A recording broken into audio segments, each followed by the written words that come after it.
Remember, Godfather, it's business, nothing personal. Business in question, and which is not the true consideration for entering into the contract. Wow, they just said a mouthful there. Accidental ignorance is that which has not of itself any necessary connection with the business.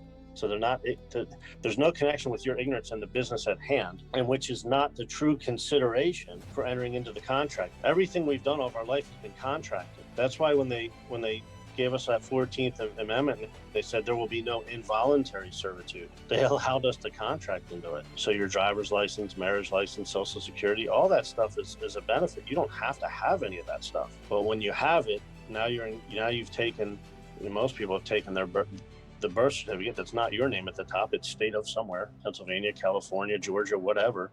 You've taken that property, that vessel, and you started running around with it. And you attached all these different licenses to it. So you took a vessel and put it into commerce, and that's fine.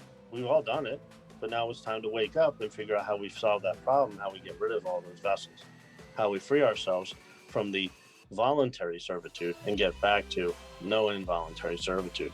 Voluntary ignorance exists when a party might, by taking reasonable efforts, I would say this call tonight is a reasonable effort, have acquitted the necessary knowledge. For example, every man might acquire a knowledge of the laws which have been promulgated. That's what you're doing.